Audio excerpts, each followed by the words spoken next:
नमस्कार, the print में आपका स्वागत है। क्या पीएम मोदी वास्तव में गठबंधन सरकार को एकजुट रख पाएंगे?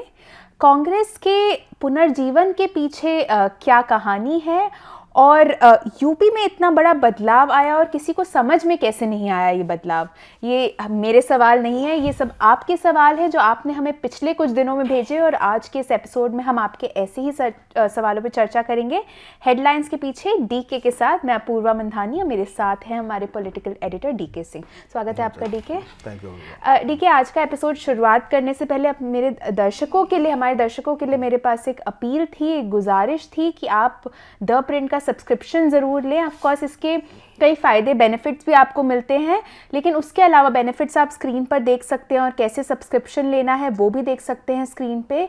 लिंक्स जो हैं वो डिस्क्रिप्शन में हैं हमारे सारे, तो आपके लिए काफ़ी आसान हो जाता है प्रोसेस। लेकिन उसके अलावा यही गुजारिश थी कि आप जैसे सब्सक्राइबर्स की हमें ज़रूरत है अच्छी पत्रकारिता करने के लिए। आपने देखा किस तरह से इलेक्शंस के समय हमारे ज़्यादातर रिपोर्टर्स ग्राउंड पे थे। डीके खुद भी काफ़ी, डीके ने ट्रैवल किया, सभी हम लोग ट्रैवल कर रहे थे। आपने देखा कि वोट काउंटिंग के दिन किस तरह से हमने 15 घंटे का, लगभग 15 घंटे का लाइव चलाया, जिसमें हमारे सारे रिपोर्टर्स जो ग्राउंड पे हैं, जो स्टूडियो में थे, डीके खुद, शेखर, हमारे editor in chief Shekhar Gupta, सभी ने एकजुट मिलकर हमने कोशिश की। हमारी ये कोशिश रही कि हम आपको खबर तुरंत से पूरे दिन पहुंचाते रहें और यही हमारी आगे भी कोशिश रहेगी। इसी के लिए आप सभी से सपोर्ट का गुजारिश करना चाहती थी कि हमें अच्छी पत्रकारिता के लिए आप इसी तरह से अपना सपोर्ट देते रहें। चलिए डीके, इस अपील के बाद वो अपील है हमारी तरफ से भी, मेरी तरफ से जी, भी, बिल्कुल बिल्कुल। चलिए डीके, सवाल पहला आ रहा है सागर अग्रवाल का। इनफैक्ट ये भी हमारे सब्सक्राइबर हैं, हमें कई बार ईमेल करके अपने सवाल भेजते, तो सबसे पहले इनका सवाल लूँगी। बोल रहे, राहुल गांधी द्वारा की गई 2 बातें मेरे लिए स्टैंड आउट कर रही, जिसके लिए उन्हें राहुल गांधी को यूनिवर्सल रूप से ट्रोल किया गया। उनके बारे में आपकी राय बोल रहे हैं। बातें जो 2 हैं, पहली बोल रहे हैं उन्होंने एग्जिट पोल को मोदी फैंटेसी पोल बताया जो सच निकला, और दूसरा उन्होंने अमेठी की सीट से चुनाव न लड़ने का फैसला किया, जिसके कारण स्मृति ईरानी को बहुत कम जाने वाले उम्मीदवार से हार का सामना करना पड़ा। किसी ने कल्पना भी नहीं की थी कि ऐसा होगा। देखिए, अब एग्जिट पोल्स पे ठीक है, उन्होंने जो कहा अब सच निकले हैं, तो हमेशा नहीं होता। जब भी आप देखते हैं एग्जिट पोल होता है तो कोई ना कोई पार्टी उसको क्वेश्चन करते हैं, जो भी उनको लगता है कि उनके हिसाब से नहीं आ रहा है, क्वेश्चन किया जाता है। बहुत बार एग्जिट पोल गलत भी हुए हैं, बहुत बार सच भी हुए हैं, तो इस पर तो मैं ज़्यादा नहीं कह सकता जी। दूसरी यहाँ तक बात है अमेठी की, ठीक है, किशोरीलाल शर्मा, इन्होंने मूव अच्छा बाद में हुआ। इससे पहले भी मैं कह चुका हूँ कि अगर अमेठी से राहुल गांधी खुद लड़ते तो हो सकता है वो 4 लाख वोट से जीतते जी। तो उस समय जो लगा था कि ये छोड़ के इन्होंने एक उसको टॉकिंग पॉइंट दे दिया। और अमेठी में पहले भी हम लोगों को रिपोर्ट आ रहे थे कि काफ़ी इनकी स्मृति ईरानी की अनपॉपुलैरिटी हो रही थी, मतलब काफ़ी अनपॉपुलर हो रही थी, वो ग्राउंड पे होती नहीं थी, कई महीनों में एक बार जाना होता था, तो वो जनता से कनेक्ट रहा नहीं था स्मृति ईरानी को। पहले भी रिपोर्ट आ रही थी हम लोगों को, लेकिन इसलिए लगा कि शायद अगर राहुल गांधी जाए तो जीत सकते हैं, लेकिन वैसा हुआ नहीं। किशोरीलाल शर्मा काफ़ी सालों से गांधी फैमिली के लिए वो रायबरेली अमेठी में काम करते रहे हैं, नोन फेस हैं वहाँ के। तो अब ठीक है, अब जीत के बाद अब कह सकते हैं कि मतलब अच्छा किया। अब हाइंडसाइट में सब बातें मतलब आप एक्सप्लेन कर सकते हैं, लेकिन उसके पहले जो थे, और हमें अभी भी लगता है कि राहुल गांधी वहाँ से उन्होंने सिग्नल दिया होता कि फाइट करने को हम तैयार हैं, मतलब वो ऐसा नहीं है कि ये सीट में हम कमज़ोर हैं तो हम रायबरेली जा रहे हैं, तो बेटर सिग्नल होता, मेरा अभी भी वही मानना है। अगला सवाल अरिंदम चक्रवर्ती का, हमारे मेंबर है यूट्यूब के। बोल रहे हैं, आप क्या सोचते हैं कि कांग्रेस पार्टी के इस रिसर्जेंस के पीछे क्या है, जब सभी ने कहा कि उनका संगठन साउथ इंडिया के कुछ हिस्सों को छोड़कर भारत के अधिकांश हिस्सों में कमज़ोर हो गया है? इसके अलावा जब कर्नाटका में उनका प्रदर्शन उम्मीद के मुताबिक भी नहीं रहा। देखिए, उम्मीद के मुताबिक अब कह सकते हैं 9 सीट आई हैं, इनको उम्मीद थी कि 13-14 सीट आ जाएगी 28 में से। लेकिन अब कर्नाटक में कांग्रेस का वोट शेयर देखिए, मतलब करीब बीजेपी कांग्रेस का वोट शेयर एक ही है, तो काफ़ी राइज किया कर्नाटक से। आप ये भी देखिए, कर्नाटक में 2 पार्टियां जो है, जेडीएस और कांग्रेस, 2 बड़ी इन्फ्लुएंशियल कम्युनिटी है वहाँ के। वो कलेगा जिसके जेडीएस जिनको जो करते हैं, इधर आपके लिंगायत्स हो गए जो कि बीजेपी के साथ रहती, इतनी जब दोनों में अलायंस हुआ, और वो भी ऐसे स्टेट में जो कि बीजेपी ने करीब करीब स्वीप कर लिया था पिछली बार, उसमें अलायंस हो, फिर मोदी फैक्टर हो, इसके बाद भी आप 9 सीट ले आए, तो वो मेरे बहुत क्रेडिटेबल है। मतलब वो उस परफॉर्मेंस को अब ये नहीं कर सकते, उम्मीद के नीचे हो सकती है जी, लेकिन वो डिसमिस नहीं कर सकती। कांग्रेस ने काफ़ी अच्छा किया है कर्नाटक में, स्पेशली जब वोट शेयर देखें लोकसभा इलेक्शन में तो। जी। वो जनरल क्वेश्चन कांग्रेस के रिसर्जेंस के बारे में भी पूछ रहे हैं, तो उस पर अगर आप कुछ बोलना चाहें तो। रिसर्जेंस है, कितना लंबा कितना आगे तक चलता है। हालांकि ये भी एक सच है कि कई स्टेट्स में एक कोलिशन के थ्रू आया है, अलायंस के थ्रू आया है। केरला में तो चलिए मतलब एलडीएफ यूडीएफ का हमेशा ही रहा है, उनका बीजेपी तो वहाँ पे है नहीं, मतलब अब तो खैर का एमपी आ गए। लेकिन यहाँ देखें, अब यूपी में देखें अलायंस है, महाराष्ट्र में देखें अलायंस है। अब इसके ऊपर कांग्रेस कितना बिल्ड कर पाती है कि अब दोबारा से आपकी सीटें आ गई कई स्टेट्स में, अब फिर से अब यूपी में अब कांग्रेस को क्रेडिटेबल है, कांग्रेस को 6 सीट भी आई।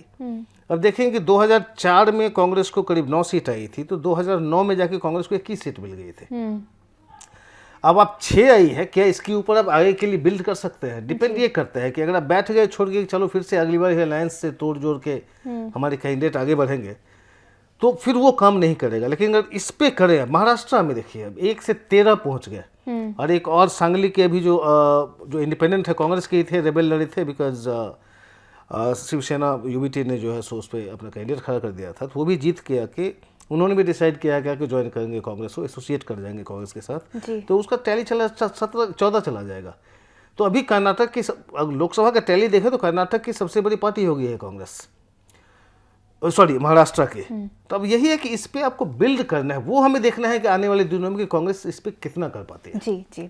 अगला सवाल कार्तिक पराशर का हमारे मेंबर हैं, बोल रहे हैं मैंने लोगों को ये कहते हुए सुना है कि पीएम मोदी को इस्तीफा दे देना चाहिए क्योंकि बीजेपी ने अच्छा प्रदर्शन नहीं किया। क्या राहुल गांधी को भी पार्टी नेता के पद से इस्तीफा दे देना चाहिए क्योंकि ये लोकसभा चुनाव में लगातार तीसरी हार है उनकी। बीजेपी को 2009 के चुनाव के मुकाबले अभी भी 124 सीटें ज़्यादा मिली हैं, जबकि कांग्रेस को 2009 की तुलना में अभी भी 160 सीटें कम मिली हैं। इससे साफ पता चलता है कि राहुल गांधी के नेतृत्व में कांग्रेस बिल्कुल भी उभर नहीं पाई है। एक और सवाल पूछ रहे हैं कि केजरीवाल के जेल में होने और कांग्रेस के सरप्राइजिंग रिसर्जेंस के साथ क्या आपको लगता है कि आपको अब आगे बढ़ने के लिए संघर्ष करना पड़ेगा? देखिए, जहाँ पहला है कह रहे राहुल गांधी इस्तीफा दे, तीसरी बार हारे हैं कह सकते हैं, लेकिन अब दो तरह से इसको देख सकते हैं। आप कहेंगे अब तीसरी बार हारे, आपको बस 99 सीट आए। दूसरा ये है कि अब इस प्रधानमंत्री मोदी के रहते हुए और बहुत पॉपुलर, अभी प्रधानमंत्री अभी बहुत पॉपुलर है, इसके बाद भी अगर कांग्रेस 99 सीट्स ले आती है, ऐसे जो भी जोड़ घटाव गुना भाग से करते रहे हों, वो अलग अलग अलायंस से करते रहे, लेकिन 99 पे ले आना, जबकि इतनी बुरी हालत थी। अब उसमें आप देखें कि कांग्रेस और बीजेपी का जब आमने सामने कंटेस्ट होता था तो उसमें 92% सीट्स पे बीजेपी जीते थे। तो ऐसा लग रहा था कि बीजेपी से कांग्रेस फाइट ही नहीं कर सकती। इस बार जो हुआ है दोनों का आमने सामने जिस सीट पे हुआ है उसमें करीब ये आ गया है आंकड़ा 71% के आसपास। मतलब 29% सीट पे अब कांग्रेस जीत जाती है जब डायरेक्ट फाइट होता है। तो कांग्रेस ने गेन किया है, कुछ फाइट बैक कर रही है। जहाँ तक राहुल गांधी के रेजिग्नेशन की बात है, तो रेजिग्नेशन कहाँ से करें? 2019 में कांग्रेस प्रेसिडेंट थे, उन्होंने रिजाइन कर दिया। अभी तो कुछ है नहीं, कोई पार्टी का पोस्ट है नहीं उनके पास। और अब लोकसभा से तो आई एम श्योर ये लोकसभा ये नहीं कह रहे कि लोकसभा से रिजाइन करो। जी। तो ये है। और दूसरा जहाँ तक आपका है कि आपका क्या होगा, देखिए मैं स्प्लिट करेगा। आप जैसे कुछ पार्टियाँ होती हैं, जैसे जो किसी एक स्टेट में वन मैन रन पार्टी जो होती है, जिनका कोई आइडियोलॉजी नहीं होता, वो बहुत ज़्यादा उनका आगे नहीं होता उस वन मैन के बाद। अब देखिए उड़ीसा में क्या हुआ, नवीन पटनायक का हम लोग एक्सपेक्ट नहीं कर रहे थे, लेकिन क्या हुआ है, अभी केजरीवाल अंदर गए हैं। आपका पंजाब में परफॉर्मेंस बुरा रहा, यहाँ आप कांग्रेस के साथ भी गए फिर भी आप नहीं हारा पाए। तो ये भी लंबा चलेगा नहीं। और आपने देखा, आपने कह दिया है कि हमारा अलायंस केवल लोकसभा तक के लिए था, आगे नहीं हुआ कांग्रेस से। हरियाणा में कल हम लोग भूपेंद्र हुडा को इंटरव्यू कर रहे, तो उन्होंने क्लियर कह दिया कि भाई हमको ज़रूरत ही नहीं है आपकी हरियाणा में। केजरीवाल अंदर हैं, सिसोदिया अंदर हैं, दिल्ली में आपका इलेक्शन होना है अगला जनवरी-फरवरी में। तो बहुत टफ है। तो आपके लिए मुश्किल की घड़ी तो आ गई है। अब देखिए, अब केजरीवाल, अगर डिपेंड करता है कोर्ट क्या आगे कोर्ट में प्रोसीडिंग चलती है, कब वो निकल के आ पाते हैं। टाइम पे निकल के आए तो शायद फिर से कुछ जमा लें। जी जी। नहीं निकलेंगे तो उनके दो बड़े बड़े लीडर्स के सिसोदिया और केजरीवाल के अंदर रहने का क्या इम्पैक्ट पड़ेगा, मुश्किल हो जाएगी फिर पार्टी को। अगला सवाल अनुराग उपाध्याय का, हमारे मेंबर हैं, बोल रहे क्या ये कहना सही होगा कि मंडल ने कमंडल की राजनीति पर फिर जीत हासिल कर ली है? क्या ये जारी रहेगा या जाति के अलावा अन्य महत्वपूर्ण फैक्टर भी थे इस चुनाव में मायने रखते थे? दूसरा पूछ रहे हैं, कहा गया कि लोग लोकसभा चुनावों में नेशनल पर्सपेक्टिव और राज्यों के चुनाव में रीजनल पर्सपेक्टिव के साथ मतदान करने लगे हैं। ऐसा लगता है कि इसका उल्टा हो गया। दिसंबर के राज्य चुनावों में लोगों ने एक राष्ट्रीय चेहरे यानी कि मोदी को वोट दिया, फिर भी लोकसभा में लोगों ने क्षेत्रीय और स्थानीय मुद्दों पर वोट दिया। क्या ये सही व्यू पॉइंट है और ऐसा क्यों हुआ? ऐसा हुआ क्योंकि एक बीजेपी का एक लार्जर एजेंडा जो एक जिस मुद्दे पे लड़ने की कोशिश कर रही थी, जो नेशनल मुद्दा बने, वो बना नहीं पाई बीजेपी जी। और फिर कुछ ऐसा हुआ, कुछ आप कह लो कि संविधान को लेकर जो विवाद होना शुरू हुआ कि इनका अपना सारा स्ट्रेटेजी उधर हो गया, जो हमने पिछले एपिसोड में चर्चा की है। ये जो कह रहे हैं कि मंडल की कमंडल पे जीत हुई है, पहली बात कि मंडल कमंडल की लड़ाई इस पे नहीं थी। जो आपने देखा कि अब अयोध्या में, अब फैजाबाद सीट पे अगर बीजेपी हार रही है जी, तो और वहाँ ये मुद्दा नहीं बना राम मंदिर बनाने के बाद भी, तो ये नहीं था कि राम मंदिर मुद्दा है वर्सेस मंडल लड़ रहा है। ये थे कास्ट इक्वेशन बने कुछ स्टेट में। बिहार जैसे यूपी में समाजवादी पार्टी ने बढ़िया खेला, मतलब कम यादव, केवल 4 यादव को टिकट दिया, लेकिन बहुत सारे करीब 30 से ज़्यादा जो है सो नॉन यादव ओबीसीज को दिया। तो वो गेम उनके लिए काम कर गया। देखिए उनके साथ सॉलिड वोट बैंक है, यादव का है, मुस्लिम का है, सॉलिड वोट बैंक है। तो उसके साथ किसी दूसरे कास्ट को आप देते हैं तो सोशल इंजीनियरिंग इस तरह की आप करेंगे तो आपको फायदा हो जाता है। मतलब आप लाइक करें नहीं करें, अभी भी कास्ट कन्फिग्रेशन काम करता है पॉलिटिक्स में। बीजेपी जो कर रही थी और अभी जो 10 साल तक का जो मतलब जब से मोदी जी आए हैं तब से जो चला है, तो उसके बाद है कि हमेशा एक नेशनल इशू हो जाता था। 2014 में नेशनल इशू था, 2019 में नेशनल इशू था। इस बार लग रहा था पहले कि चलिए, अब हमने पहले जैसा कहा है कि अब जो ये कह रहे थे कि विश्वगुरु इमेज बन रहा है इंडिया का, लेकिन वो चुनाव में चला नहीं, वो बना भी नहीं पाए। फिर था कि राम मंदिर पे इस तरह की वोटिंग होगी, फिर वो मुद्दा भी खत्म हो गया, उस पर लोगों ने ठीक है भाई मंदिर बन गई, हो गया, मतलब वो लोगों में चला नहीं। फिर ये जो भी नैरेटिव बिल्ड करने की कोशिश करते थे, अब इनका हुआ कि अचानक जो आ गया ना कि आप 400 पार का मतलब कि संविधान बदल रहे हो, ये वो, तो उसे काफ़ी बड़े तबके में जो है सो एक बड़ा डिस्कम्फर्ट आ गया, अनीज आ गया जी। वो बीजेपी के खिलाफ चले गया और उसी को काउंटर करते करते में बीजेपी डेली नए नए इशू चुनने लगी और उसमें वो बड़ा एक नेशनल को नैरेटिव बन ही नहीं पाया। तो हम भी जहाँ जहाँ ट्रैवल कर रहे थे बहुत लोकलाइज्ड हो गया था।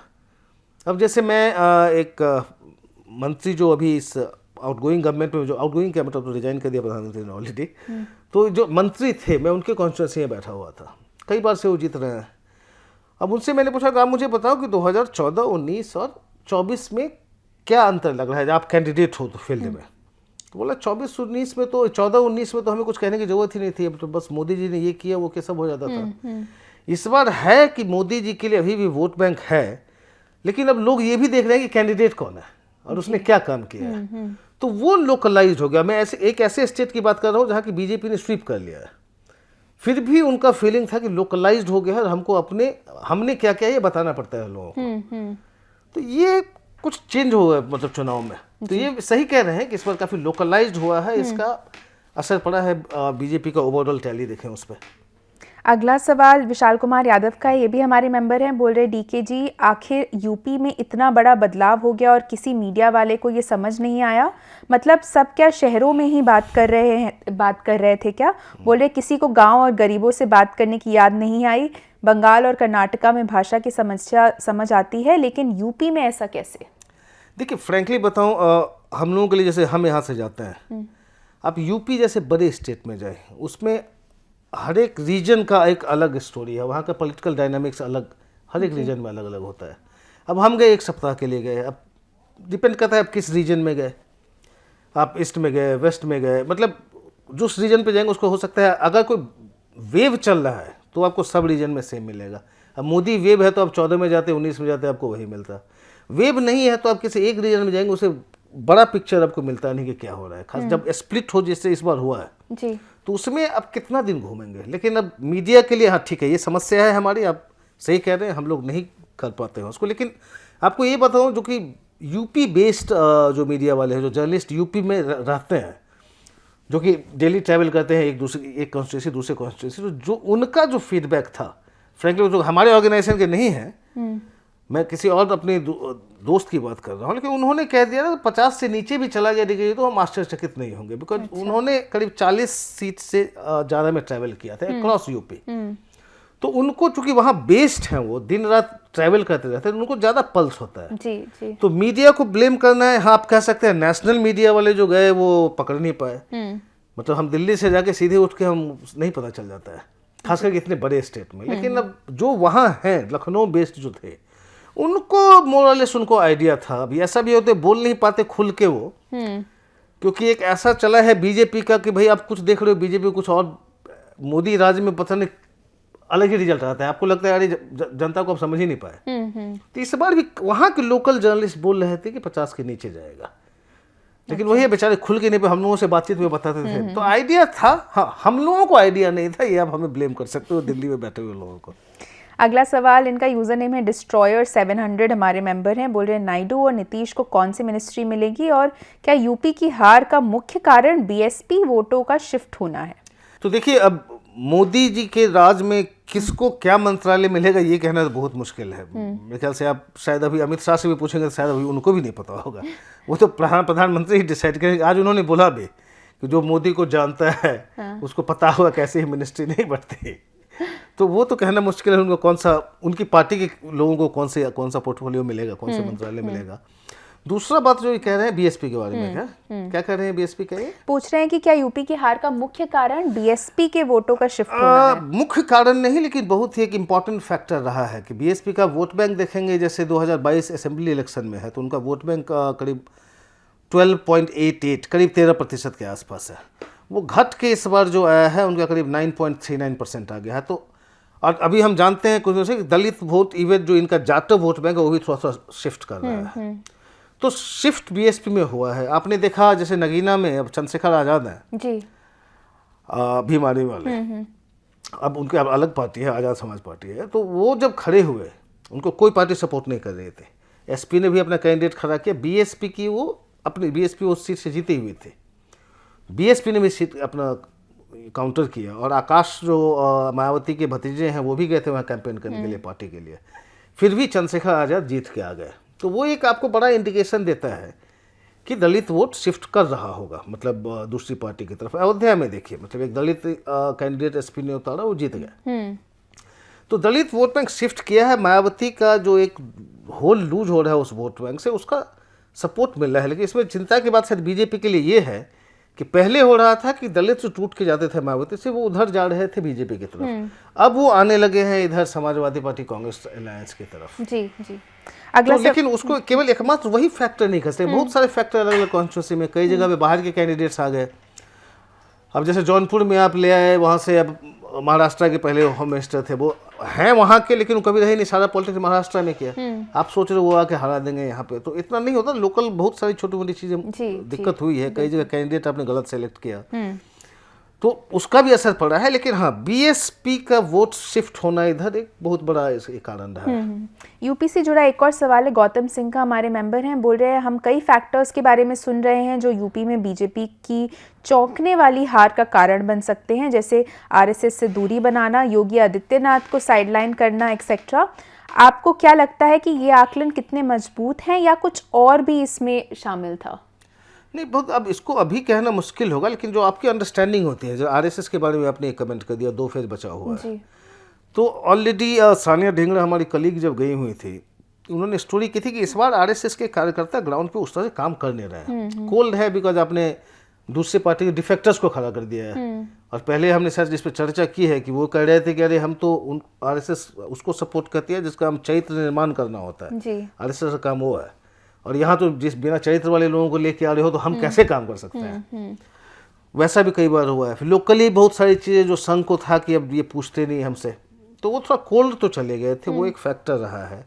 ये भी है, योगी वाला भी कहते हैं साइडलाइन इस तरह से किया कि अब देखिए वहाँ पे जैसे मैंने अभी एक पॉलिटिकली करेक्ट एपिसोड किया है शाम के लिए, अब उसमें मैं इसी की चर्चा कर रहा था कि अब योगी आदित्यनाथ की बात करें कि ठीक है हो सकता है उन्होंने कुछ किया हो, वो सफल नहीं हुआ, लेकिन आप ये देखें कि जय पांडा को आपने बनाया यूपी का इंचार्ज, इलेक्शन इंचार्ज बीजेपी का, और फिर उनको आपने खड़ा कर दिया उड़ीसा में अपने कॉन्स्टिट्यूंसी से। टफ कॉन्स्टिट्यूंसी, पिछली बार हार गए थे वो। अब वो वहाँ लग गए, यूपी छोड़ के वो चले गए अपना उड़ीसा में, लग गए अपनी कॉन्स्टिट्यूंसी करने के लिए। और यहाँ आपने बंसल को भेज दिया, जो कि उनको योगी जी से बनती नहीं है, उनको भेज दिया कि जाओ भाई पूरा चुनाव मैनेज करके आओ। तो किसको आप कितना ब्लेम करोगे? मतलब प्लस कैंडिडेट सिलेक्शन में योगी आदित्यनाथ का हाथ नहीं था, सारा सेंट्रलाइज्ड होकर हुआ है। इनको बस कहा गया कि आप जाए कैंपेन करो। प्लस आपने मैसेज दे दिया, सही गलत केजरीवाल को जब आपने काउंटर नहीं किया कि योगी आदित्यनाथ को चेंज कर देंगे चुनाव के बाद, आपने कोशिश ही नहीं की कि इसको, मतलब अगर ऊपर से प्रधानमंत्री बोल देते, अमित शाह बोल देते कि नहीं गलत बात है जी, तो फिर मामला क्लियर हो जाता। आपने बोला ही नहीं कुछ, तो नीचे में मैसेज किया गया। एक तो ऑलरेडी पार्टी में टसल चल रहा है, मैनेजमेंट में आपको अलग अलग तरह के लोग बाहर से आ रहे हैं, टिकट डिस्ट्रीब्यूशन में कई सारी गलतियां हुई है, ऊपर से ये जी। तो कई कारण रहे हैं यूपी में, कोई एक पे पिन पॉइंट करना मुश्किल होगा। सानिया ढिंगरा की रिपोर्ट और डीके का पॉलिटिकली करेक्ट का जो एपिसोड जिसकी डीके ने बात की, वो दोनों का लिंक इस वीडियो के डिस्क्रिप्शन में है, तो वो भी आप रिपोर्ट भी पढ़ें और वो वीडियो भी ज़रूर देखें। डीके, अगला सवाल आदित्य का है, हमारे मेंबर हैं, बोल रहे हैं 2 मीडिया रिपोर्ट्स चल रही हैं कि शिवराज सिंह चौहान नए बीजेपी प्रमुख बन सकते हैं और उद्धव ठाकरे वापस एनडीए में लौट सकते हैं। आप इस पर क्या प्रतिक्रिया देंगे? क्या आपको भी लगता है कि बीजेपी शिंदे और अजीत पवार के साथ वैसा ही कर सकती है जैसा उसने हरियाणा में जेजेपी के साथ किया था? देखिए, ये 2-3 क्वेश्चन कर रहे हैं। पहला, जैसे कहते हैं शिवराज सिंह चौहान अगला प्रेसिडेंट बन सकते हैं बीजेपी का, तो मैं कहूँ क्यों नहीं, मतलब अच्छे प्रेसिडेंट होंगे और स्टेचर है उनका, इतने साल मुख्यमंत्री रहे हैं, तो हो सकते हैं। लेकिन अब ये है कि कई कंटेंडर हैं उसके लिए। फिर आपको ये बीजेपी में ऐसे चॉइस जब करते हो तो आप ये भी देखना पड़ता है कि अच्छा ठीक है, अमित शाह किसको चाहेंगे, या मोहन भागवत फिर उधर से किसको चाहेंगे। अब है कि अब जिसको देना है, अब क्या पता है, अगर कहें कि पार्टी कमजोर है, अगर मोदी जी कह देंगे अच्छा अमित भाई आप जाके पार्टी को संभाल लो, मुश्किल हो रही है। स्पेकुलेटिव ऐसा कुछ नहीं, लेकिन मैं कह रहा हूँ कौन डिसाइड करेगा, अभी तो इस पे लोग आए ही नहीं है। नड्डा जी का कार्यकाल था कि लोकसभा इलेक्शन तक का, अब मेरे ख्याल से जब मंत्रिमंडल बना लेंगे मोदी जी और जब सरकार चलने लगेगी तो फिर आएंगे पार्टी में किसको बनाए।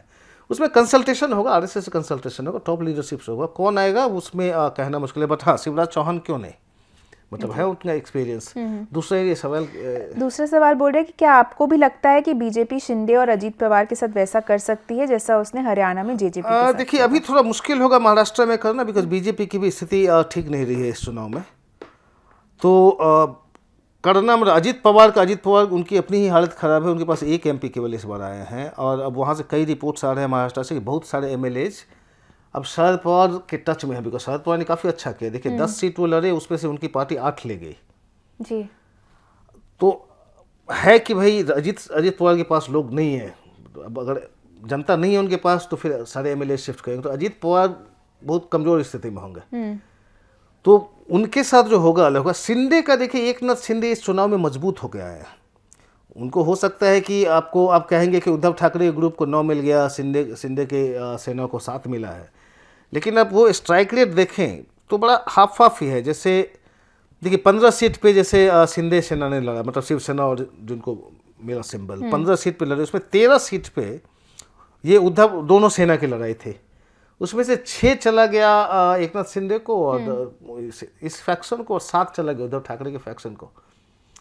तो बड़ा क्लोज रहा है उन दोनों का। वोट शेयर भी देखिएगा तो अगर मैं गलत नहीं हूँ तो मेरे ख्याल से, जहाँ मुझे याद आ रहा है कि शिंदे सेना को करीब 14% वोट मिले, उद्धव ठाकरे की सेना को करीब 17%, 16 पॉइंट समथिंग % मिले होंगे, तब थोड़ा सा गैप है। लेकिन फिर अब ये भी बात होती है कि शिंदे सेना ने 15 सीट ही लड़ी थी, उद्धव ठाकरे की सेना ने 21 सीटें लड़ी थी, तो थोड़ा वोट शेयर होगा जी। तो टसल काफ़ी है। और आप ये देखिए कि शिंदे भी केवल 2 ही सीट कम है बीजेपी से, बीजेपी को 9 है, शिंदे को 7 है। तो ऐसे में काफ़ी मजबूत उधर के है। मतलब अगर आप रूलिंग अलायंस की तरफ से सोचेंगे, मतलब महायुति की तरफ से सोचेंगे, तो शिंदे ज़्यादा मजबूत होकर उभरे हैं। मतलब ये नहीं है कि अब शिंदे को बीजेपी खा जाएगी, जो कुछ दूसरी पार्टियों के साथ जो किया है, एटलीस्ट अभी जितना तक मुझे दिख रहा है, अभी तो संभव नहीं दिख रहा है। आने वाले असेंबली इलेक्शन में मुझे लगता है कि शिंदे और असर्ट करेंगे, क्योंकि बीजेपी थोड़ी कमजोर दिख रही है लोकसभा इलेक्शन में।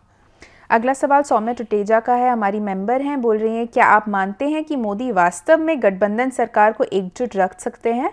बहुत से लोग मानते हैं कि उनकी पर्सनालिटी दूसरों को स्पॉटलाइट में नहीं देख सकती, उनकी तस्वीरें भी सभी वेलफेयर स्कीम्स पर हर जगह हैं, ऐसे एग्जाम्पल्स भी हैं जहां लोगों को फ़ोटो एक्सेट्रा के लिए फ्रेम से बाहर कर दिया गया है।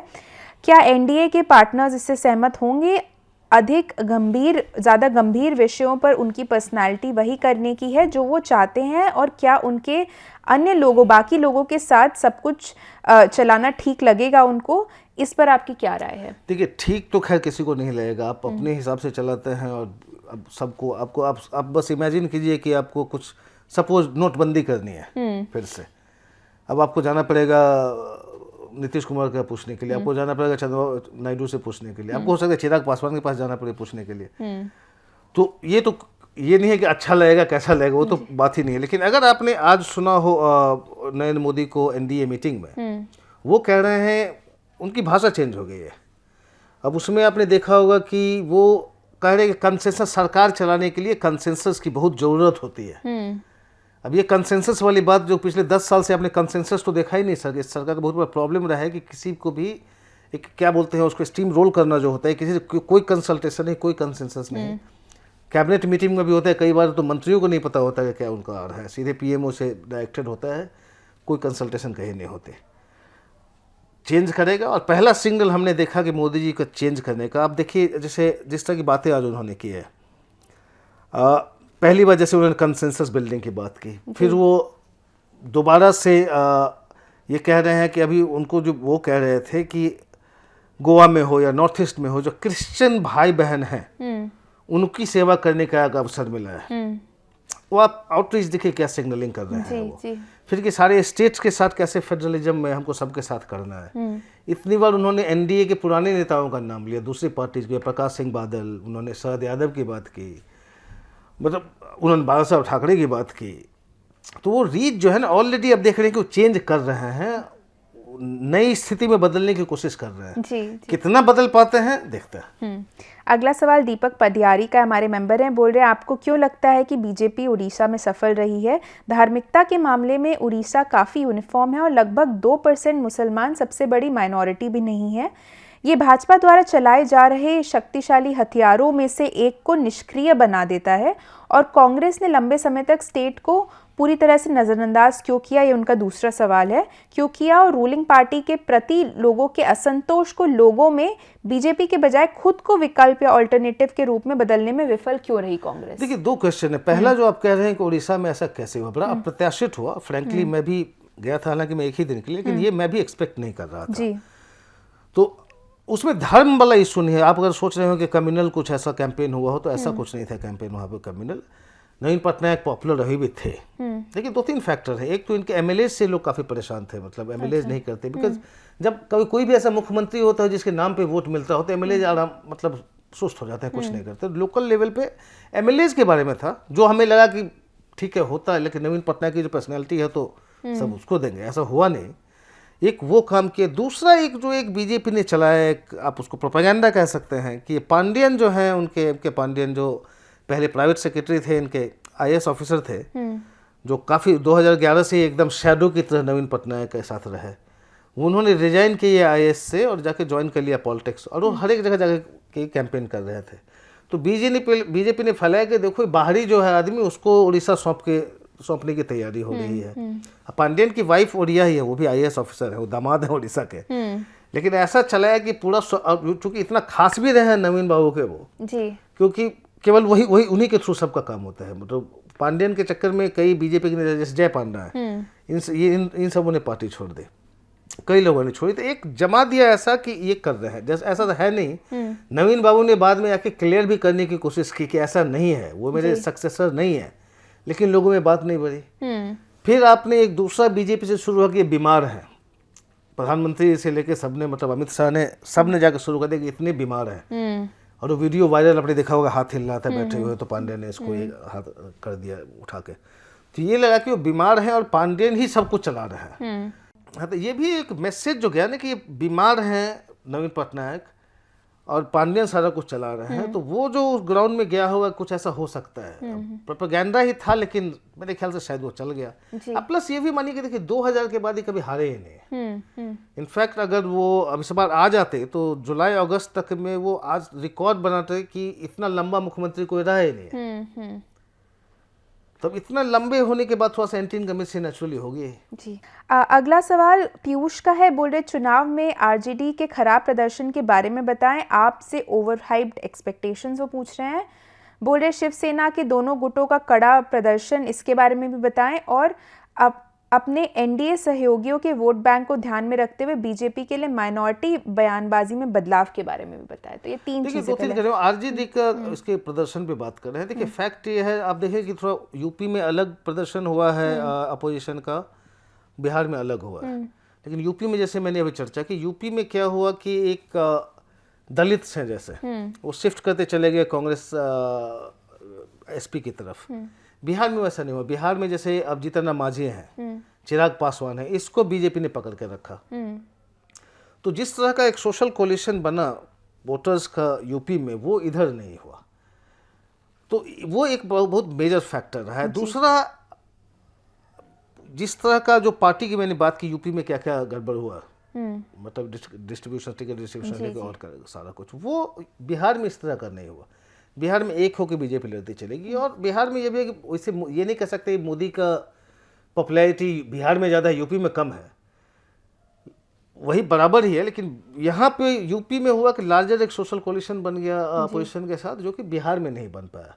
और लेकिन ये कहीं भी आरजेडी का खराब परफॉर्मेंस वो असेंबली में रिफ्लेक्ट आपको नहीं करता दिखेगा। तेजस्वी यादव ने काफ़ी मेहनत की इस बार और काफ़ी ट्रैक्शन भी था। बट तेजस्वी यादव के लिए चुनाव नहीं हो रहा था, चुनाव हो रहा था ऊपर के लिए। और बिहार में लोगों को ये भी दिखेगा कि अरे अगर नीतीश कुमार हैं सीएम और फिर से कोलिशन है, प्रधानमंत्री जी फिर से आएंगे, तो बिहार को कुछ ना कुछ मिलेगा और ज़्यादा कुछ मिलेगा। फिर से आप मोदी जी को ले आओ, तो ये सारे फैक्टर्स हो सकते हैं।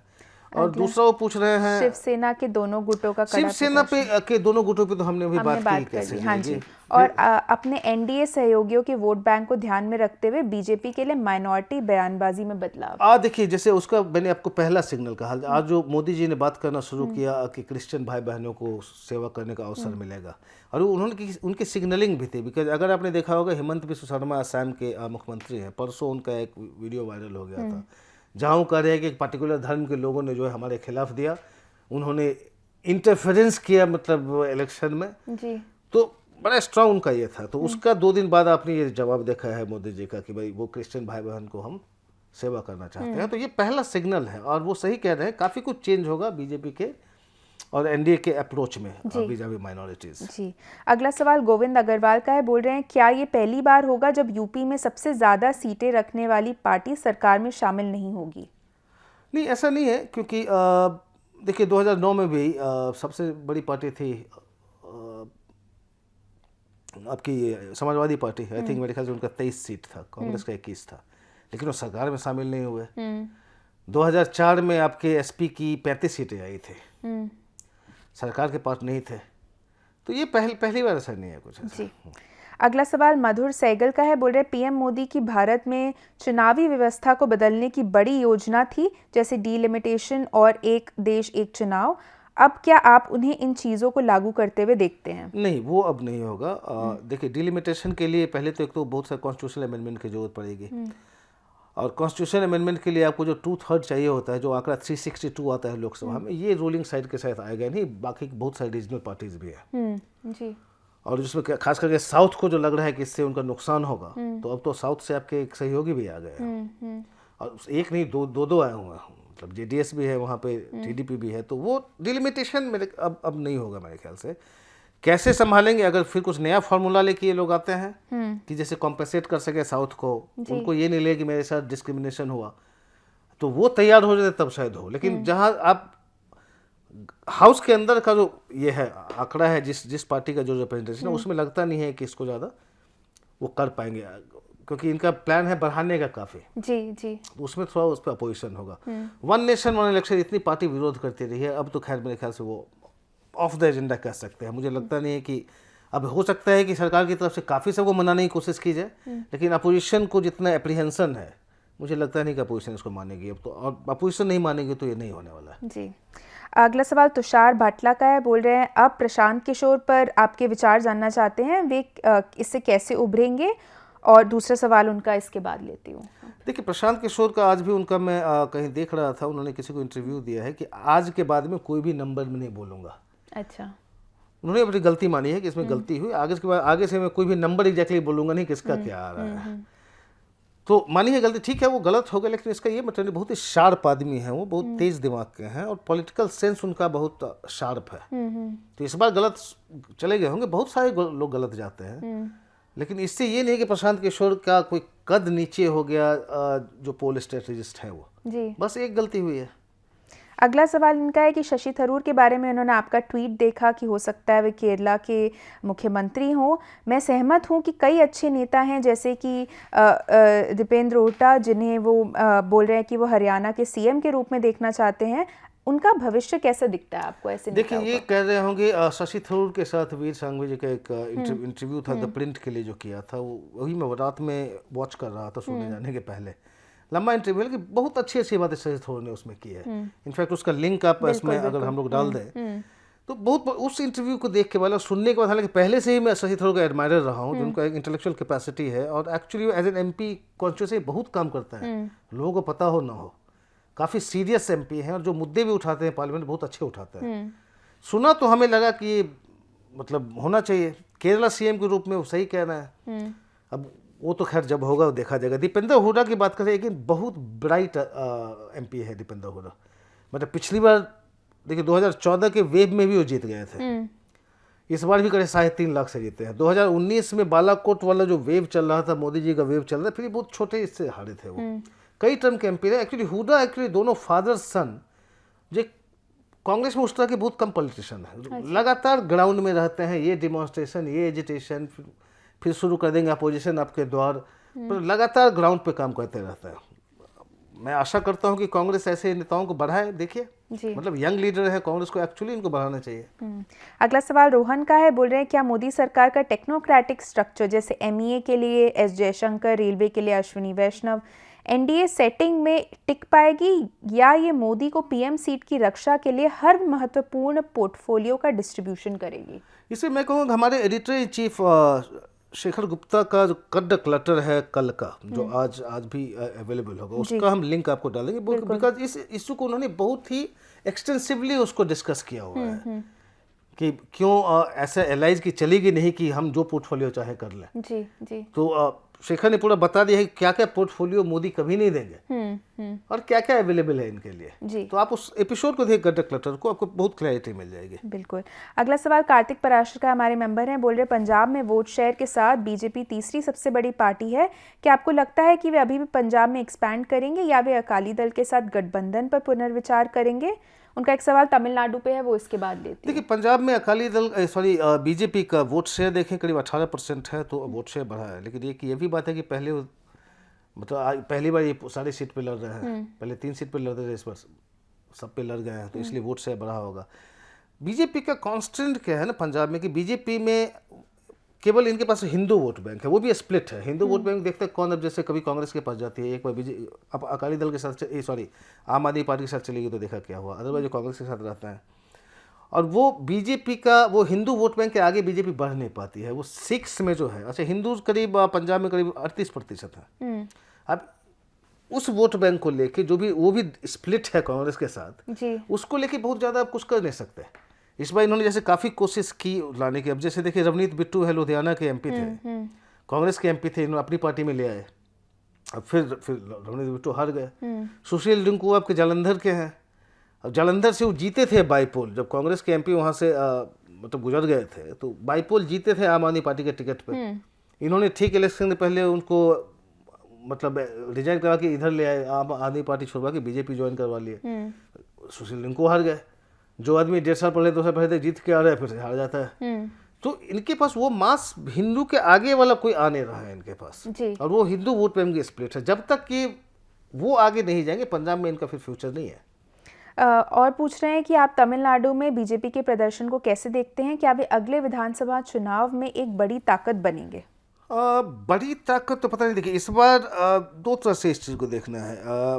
पिछले 2019 में जैसे बीजेपी को 3.66% वोट मिले थे, इस बार इनका कुछ 11.1 मतलब राउंड अबाउट एक 11% वोट मिला है। तो आप उसको देखेंगे कि अरे तो 3 गुना बढ़ गया, वो दिखने में वैसा लगेगा। लेकिन एक फिर ये भी बात है कि जब 3.66 की बात करते हैं, कुछ समय में 2014 में जाएंगे, इसी तरह कुछ इनका अलायंस था, तो उस समय 5.something% आ गया था इनका वोट।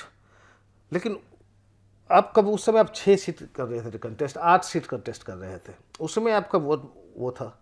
इस बार आपने जाके 23 सीट कंटेस्ट किया है। अब 23 सीट में 11% आ गया, तो मतलब बहुत ये कहना मुश्किल होगा कि कितना बहुत ज़्यादा ग्रोथ ऐसा हो गया। लेकिन ये भी बात सच है कि 9 पार्लियामेंट्री सीट ऐसा है जिसमें कि बीजेपी सेकेंड आई है। तो एक फोर्स बन के तो आ ही रही है। लेकिन ये भी मत भूलने कि वहाँ नरेंद्र मोदी का चलता है कि मोदी जो भी वोट बीजेपी का बढ़ रहा है वो नरेंद्र मोदी के कारण बढ़ रहा है। अदरवाइज कुछ आपके कुछ ही जगह हैं, जैसे कन्याकुमारी में हो गया, कोयम्बटूर में, जहाँ इनका प्रेजेंस स्ट्रांग रहा है। लेकिन बीजेपी ने, मैंने तमिलनाडु से तब भी मैंने लिखा था कि दूसरा एक्सपेरिमेंट शुरू किया है कि एक जो है ना कि काटना कि हम हिंदी पार्टी नहीं है, नॉर्थ इंडियन पार्टी नहीं है। अच्छा। और उसमें ओबीसीज में वहाँ बेस बनाने की कोशिश कर रहे हैं। इनके कई जो वहाँ के स्टेट चीफ हैं, मतलब तमिलनाडु के जो चीफ सब बने, अलग अलग कास्ट से दलित बने, ओबीसी के ला रहे हैं उधर से लेके, चाह रहे हैं सोशल इंजीनियरिंग करना। अब इस बार उतना दिखा नहीं उसका इम्पैक्ट, लेकिन देखिए आगे क्या होता है। लेकिन बात यह है कि 9 सीट पे आपका सेकेंड आना वो एआईएडीएमके की कॉस्ट पे है, लेकिन वो क्रेडिटेबल है जी। लेकिन इसको इतना भी बड़ा बनाने की जरूरत नहीं है कि 11% बहुत आ गया। बिकॉज मत भूलिए कि 23 सीट पे लड़े तब जाके इनका ट्रिपल हुआ है, पहले 6-8 सीट पे लड़ते थे। डीके, आखिरी सवाल आज का लूँगी। हावर्ड रोआर्ड का सवाल है, बोल रहे क्या गठबंधन सरकारों की वापसी से अपीसमेंट वेलफेयर फिस्कल पॉलिसीज, जैसे कि एग्जाम्पल दे रहे हैं एमएसपी, निजी क्षेत्र में कास्ट रिजर्वेशन, ये सब वापस आ जाएंगी, या क्या अभी भी डिसइन्वेस्टमेंट, डीरेगुलेशन और कृषि कानून, farm laws, labour laws, judicial laws जैसे सुधारों की गुंजाइश है? देखिए, इसमें फ्रैंकली अभी मैं 2-3 साल मुझे लगता नहीं कि ये जो नए अलायंस पार्टनर्स हैं जो मैटर करते हैं वो कुछ बहुत ज़्यादा पुश करने की कोशिश करेंगे। और नीतीश कुमार नए अलायंस पार्टनर नहीं है, उनका ऑलरेडी मतलब बिहार में काफ़ी एक्सपीरियंस रहा है बीजेपी के साथ। आपने कभी उनको नहीं देखा पुश करते हुए। एमएसपी की बात करें तो बिहार में एमएसपी है क्या, मतलब तो एपीएमसी बहुत पहले डिसमेंटल कर चुकी है बिहार गवर्नमेंट। वहाँ तो कोई जो प्रोडक्शन है उसका 2-3% भी मतलब प्रोक्योर नहीं किया था, तो वो यहाँ पे नहीं होगा। लेकिन हाँ, कुछ पार्टीज हो सकते हैं। एमएससी की बात करें तो आरएलडी, आपको लगता है कि जयंत चौधरी मतलब ये बोलने की स्थिति में है कि आप एमएसपी हमारे यहाँ जो मतलब वेस्टर्न यूपी में चूंकि चला है रजिस्ट्रेशन, कि आप इस पे ये दो लीगल फ्रेमवर्क दो, ऐसा तो कुछ होने वाला नहीं है। और ये पार्टियाँ इन मुद्दों में नहीं जाएगी। देखिए, लार्जर पॉलिसी में कोई चेंज मेरे ख्याल से नहीं होगा, ना ये अलायंस पार्टनर ज़्यादा पुश करेंगे। तो उसमें तो मेरे ख्याल ऑटोनॉमी रहेगी सरकार की। हाँ, जिसका पॉलिटिकल इम्पैक्ट है, जैसे कास्ट रिजर्वेशन कहते हैं, तो मुझे लगता नहीं है कि इनको पता है इन लोगों को कि मोदी सरकार कास्ट रिजर्वेशन, कास्ट सेंसस नहीं करने वाली है। तो बाहर ये जो भी बोलेंगे अंदर नहीं करेंगे। मुझे याद है जब रामविलास पासवान यूपीए के पार्ट थे, मिनिस्टर थे, जब तक बोल रहे थे कि प्राइवेट सेक्टर में रिजर्वेशन होना चाहिए, बोल दिया हम लोगों को, हमने जाके लिख लिया, फिर वो बैठ जा रहे थे, बात खत्म। तो वो लिप सर्विस लोग करते रहेंगे, सब्सटेंशियल मेरे ख्याल से कोई इम्पैक्ट नहीं होगा। जी, चलिए इसी बात पे हमारा आज का एपिसोड यहीं खत्म होता है। अपने दर्शकों को बताना चाहूँगी कि मैं समझ रही हूँ कई सारे हमें इस बार सवाल आए थे, हमने ज़्यादा से ज़्यादा सवाल लेने की कोशिश की, लेकिन अगर ऐसे कुछ सवाल हैं जो हमसे छूट गए हैं तो हम अपनी तरफ से कोशिश करेंगे कि हम अगले एपिसोड में वो सवाल डीके के सामने में रखूँगी।